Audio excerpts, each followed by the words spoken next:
नमस्कार दोस्तों, मैं विजय पाटिल आप सभी का ट्रांसफॉर्म एकेडमी के यूट्यूब चैनल पर स्वागत कर रहा हूँ। आप सभी ने मेरा पहला वीडियो देखा ही होगा जिसमें कि हमने कहा था कि हम शैक्षणिक जो भी हमारी पढ़ाई है उसके साथ साथ हम विद्यार्थियों को करियर की कौन सी अपॉर्चुनिटीज़ है उनके बारे में भी हम जानकारी देने वाले हैं। लास्ट वीडियो जो मेरा था वो मराठी में था, तो काफ़ी लोगों की डिमांड थी कि नेक्स्ट टाइम जब हम बनाएं तो वो हिंदी में हो, तो इसलिए हमारा प्रयास है कि हम हिंदी में बनाएं।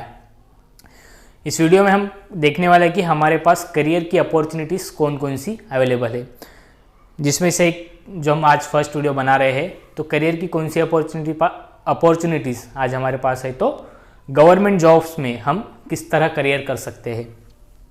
गवर्नमेंट जॉब कहा जाए तो आज काफ़ी लोगों को पता नहीं होता है कि गवर्नमेंट जॉब में सिलेक्शन होता कैसे है, कौन लोग इसमें क्वालिफाई हो सकते हैं, इनके सिलेक्शन होने की प्रोसीजर क्या है, काफ़ी लोगों को आज पता नहीं है। ये वीडियो सिर्फ स्टूडेंट्स के लिए ही इम्पोर्टेंट नहीं है, तो उनके माता पिता, भाई बहन और दोस्तों के लिए भी वीडियो इम्पोर्टेंट है। तो आप इस वीडियो को लास्ट तक ज़रूर देखिएगा कि जिससे आपको बेनिफिट मिले।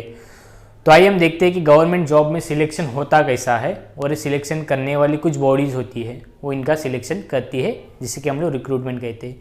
जितनी भी वैकेंट पोस्ट है सेंट्रल गवर्नमेंट उन बॉडी को कहती है कि हमें इतने इतने लोग रिक्रूट करके चाहिए, तो इन सभी के माध्यम से उनका रिक्रूटमेंट या फिर चयन किया जाता है और सेंट्रल गवर्नमेंट को उनकी लिस्ट सौंपी जाती है। उसके बाद उनका ज्वाइनिंग और ट्रेनिंग का प्रोग्राम आगे चलता है। तो आइए देखते हैं कि कौन कौन सी ऐसी बॉडीज़ है जो इन एग्ज़ाम्स को कंडक्ट करती है और रिक्रूटमेंट का काम करती है सेंट्रल गवर्नमेंट और स्टेट गवर्नमेंट के लिए भी। तो आइए हम देखते हैं कि पहली जो बॉडी है उसे हम कहेंगे यूपीएससी। यूपीएससी क्या है तो यूनियन पब्लिक सर्विस कमीशन, केंद्रीय लोक सेवा आयोग। केंद्रीय लोक सेवा आयोग क्या करता है, जो भी हमारे हायर ऑफिसर्स है इंडिया में, हाई अथॉरिटी जिनके पास पूरी पावर दी गई है, ठीक है, तो उनका सिलेक्शन करने का काम यूपीएससी के माध्यम से होता है, जिसमें हम देखेंगे कि इन सब पोस्ट का सिलेक्शन उनके माध्यम से किया जाता है। उसके अलावा भी काफ़ी पोस्ट यहाँ पे हमको उसके बाद भी है जो हम लोग देखेंगे वन बाय वन। आईएएस है, आईपीएस है, आईएफएस है, आईआरएस है, ठीक है। ये क्या है तो फर्स्ट है आईएएस। आईएएस क्या होता है तो इंडियन एडमिनिस्ट्रेटिव सर्विस। ये क्या है तो जिसे हम कलेक्टर कहते हैं, उनका रिक्रूटमेंट आईएएस के माध्यम से किया जाता है।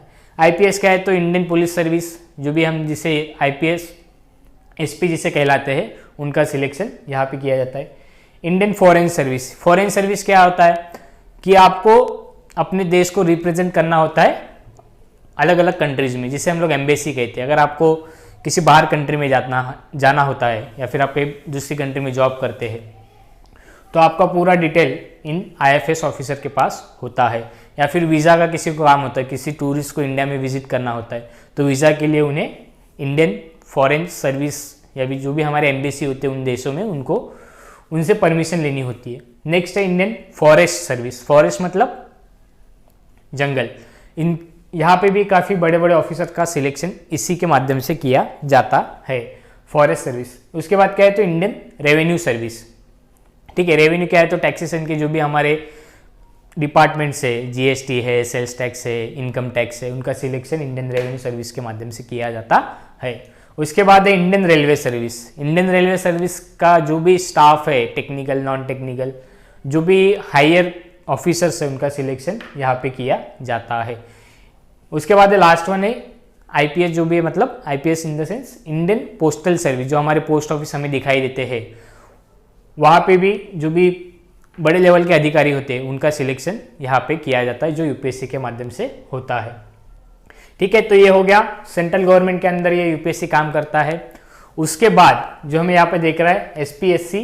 एसपीएससी का मीन्स है स्टेट पब्लिक सर्विस कमीशन। मतलब ये जो स्टेट सर्विस पब्लिक कमीशन है, ये हर स्टेट का अपना अपना होता है, हर स्टेट अपने अपने लेवल पे इस पे काम करती है। ये क्या करता है तो इन्हीं सभी जो भी पोस्ट है इनका रिक्रूटमेंट करने का काम इन सब का होता है, ठीक है।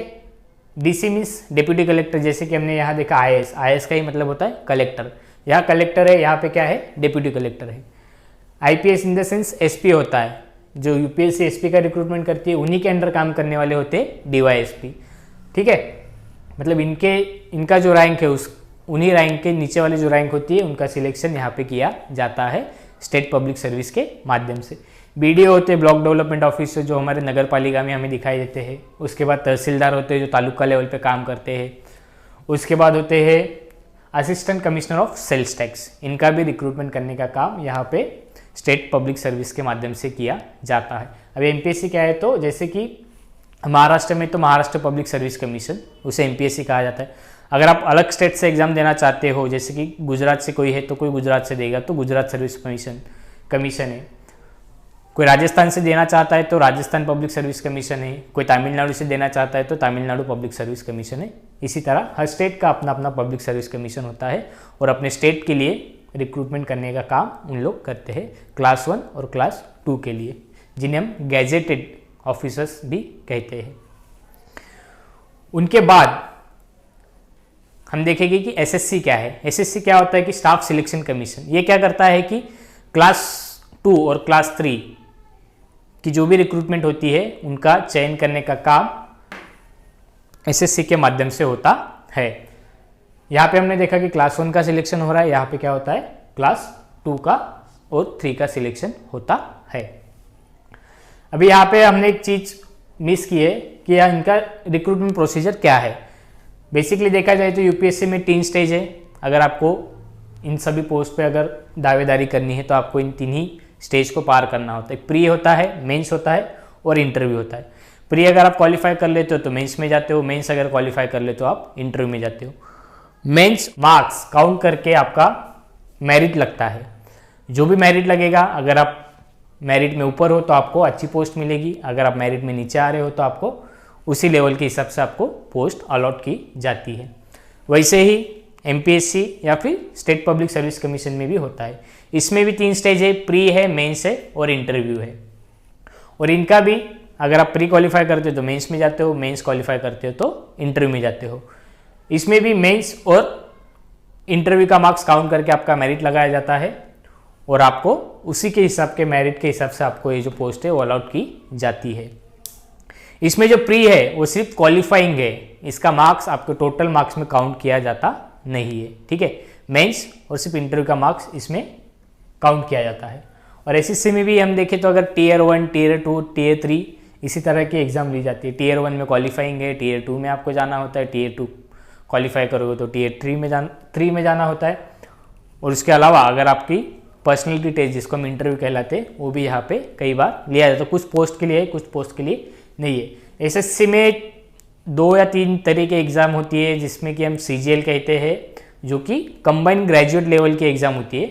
और एक होती है कि कंबाइंड हायर स्टडी के बाद, मतलब 12वीं के बाद आप दे सकते हो, मतलब 12वीं वाला स्टूडेंट भी दे सकता है और ग्रेजुएट स्टूडेंट के लिए भी अलग से एग्जाम ली जाती है।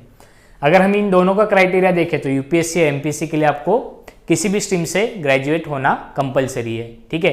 अगर आप फाइनल ईयर में हो, एग्जाम अपीयर किए हो तो भी आप इसका फॉर्म भर सकते हो। लेकिन प्री होने के बाद अगर आप प्री में क्वालिफाई होते हैं तो आपका फाइनल ईयर क्लियर होना जरूरी है मेंस में बैठने के लिए। तो ये चीज़ इसमें ध्यान रखिए। नेक्स्ट देखते हैं हम लोग आईबीपीएस। आईबीपीएस क्या है, तो institutes of banking and personal selection, मतलब बैंकिंग, जो भी गवर्नमेंट बैंक में रिक्रूटमेंट होता है उनका सिलेक्शन आईबीपीएस के माध्यम से किया जाता है। जैसे कि पीओ होता है, प्रोबेशनरी ऑफिसर्स, जो हर बैंक में हमें दिखाई देते हैं गवर्नमेंट के। और सेकंड है कि क्लर्क का जो भी रिक्रूटमेंट है वो आईबीपीएस के माध्यम से किया जाता है गवर्नमेंट बैंक के लिए। इसमें भी टीयर 1, टीयर 2, इंटरव्यू, जो भी स्टेजेस है 3 या 4, उन सभी स्टेजेस में हमको क्वालिफाई होना होता है। क्वालिफाई होने के बाद ही हमारा चयन फाइनल लिस्ट में हमारा नाम आता है। नेक्स्ट है एनडीए। एनडीए क्या है, तो काफ़ी लोग का एम होता है कि हमें डिफेंस में जाना है, डिफेंस में जाना है, लेकिन पता नहीं होता है कि डिफेंस में हायर जो भी लेवल है, जो भी हायर पोस्ट है, वहाँ तक कैसे पहुँचे। वहाँ तक पहुँचने का एक सरल रास्ता है एनडीए, ठीक है। एनडीए के माध्यम से आप इजीली हायर पोस्ट पे जा सकते हो। एनडीए क्या है, नेशनल डिफेंस एकेडमी। ये क्या करती है कि 12वीं के जो भी बच्चे 12th में है या फिर 12वीं में है, 12वीं का एग्जाम देने के बाद आपको एनडीए की एग्जाम देनी होती है, जिसमें कि एज क्राइटेरिया होता है 16 to 19 एज का, ठीक है। 16 से 19 की उम्र की जो भी बच्चे हैं वो एग्जाम दे सकते हैं आफ्टर 12। अगर आपको एग्जाम देनी है तो आपको फिजिक्स और मैथ्स ये 2 सब्जेक्ट लेके 12th पास होना होता है मोर देन 60%, तो ही आप इन एग्जाम्स में क्वालिफाई होते हो। कंपलसरी फिजिक्स और मैथ्स है इंडियन नेवी और इंडियन आर्मी, इंडियन नेवी और इंडियन एयरफोर्स के लिए। इन दोनों अगर स्ट्रीम में आप जाना चाहते हो तो आपको फिजिक्स और मैथ्स होना कंपलसरी है। अगर आप इंडियन आर्मी में जाना चाहते हो तो कोई भी स्ट्रीम से आप आपका 12वीं क्लियर कर लो और एनडीए की एग्ज़ाम आप दे सकते हो।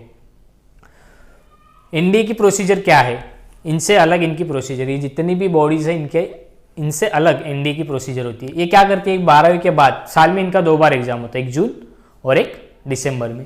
और एग्ज़ाम कंडक्ट कौन करता है तो यूपीएससी के माध्यम से एग्ज़ाम कंडक्ट की जाती है एनडीए की, साल में 2 बार होती है। आप अगर एनडीए की एग्ज़ाम क्वालिफाई करते हो तो आपके ग्रेजुएशन के 3 ईयर एनडीए के द्वारा कंप्लीट किए जाते हैं। जैसे कि हम नॉर्मली कॉलेज में जो ग्रेजुएशन कंप्लीट करते हैं उसी तरह एनडीए में भी आप अपने एनडीए के एग्ज़ाम पास होने के बाद आप यहाँ पे आपकी पढ़ाई कर सकते हो ग्रेजुएशन में। जिस स्ट्रीम में आपको जाना है वो सब्जेक्ट आप लेके इन स्ट्रीम के लिए पढ़ाई कर सकते हो। और 3 साल आपको पढ़ने होते हैं ग्रेजुएशन के। उसके बाद हर एक डिपार्टमेंट के हिसाब से उनका ट्रेनिंग होता है, 1 साल, 1.5 साल, 6 महीना। वो 3 साल का पीरियड और ट्रेनिंग का पीरियड अगर आप क्लियर करते हो तो आपका सिलेक्शन आर्मी, नेवी और एयरफोर्स में किया जाता है। ठीक है, तो अगर आपको हायर लेवल पर जाना है तो NDA is best option. Next होता है आरआरबी। आरआरबी क्या है, रेलवे रिक्रूटमेंट बोर्ड। मतलब रेलवे में जो भी वैकेंसी होती है उनका रिक्रूटमेंट करने का काम आरआरबी के माध्यम से किया जाता है। जैसे कि हम देखते हैं कि हमें ट्रेन में टीसी दिखते हैं, स्टेशन पे स्टेशन मास्टर दिखते हैं, और भी कुछ पोस्ट है जिसका रिक्रूटमेंट आरआरबी के माध्यम से किया जाता है। इसमें भी सेम है, टीयर 1, टीयर 2, टीयर 3 या फिर रिटर्न के जो भी पेपर होते हैं उनका वहाँ पे उस प्रोसीजर के माध्यम से उनका सिलेक्शन किया जाता है। तो इन सब जो भी बॉडी है इनके माध्यम से गवर्नमेंट जो भी हायर अथॉरिटी वाले स्टाफ से, जो भी हायर पर्सन से, जो भी हायर ऑफिसर से, उनका सिलेक्शन करने का काम इनके माध्यम से किया जाता है। ये तो हमने बेसिक देखा है कि कौन क्या क्या रिक्रूट करता है और इनकी पावर्स क्या क्या है, ठीक है, क्लास क्या है। अगर आपको इसके बारे में अधिक जानकारी चाहिए कि सिलेबस क्या होता है, कितने मार्क्स के लिए एग्ज़ाम होती है, साल में कितनी बार होती है, ठीक है, क्या क्या सब्जेक्ट पढ़ने पड़ते हैं, तो अगर इसका आपको और डिटेल में जानकारी चाहिए तो आप हमें कमेंट बॉक्स में मेंशन कर सकते हैं, या फिर नीचे जो नंबर दिए गए उसके ऊपर आप मैसेज करके भी हमें बोल सकते हैं कि सर हमें इसके बारे में और एडिशनल इन्फॉर्मेशन चाहिए। ठीक है, तो ये तो हो गया आप गवर्नमेंट जॉब्स में हमें क्या क्या अपॉर्चुनिटीज़ अवेलेबल है। इसके अलावा और क्या करियर की अपॉर्चुनिटी हमें अवेलेबल है वो भी हम आने वाले वीडियो में दूसरे प्रोफेसर के माध्यम से हम देखेंगे।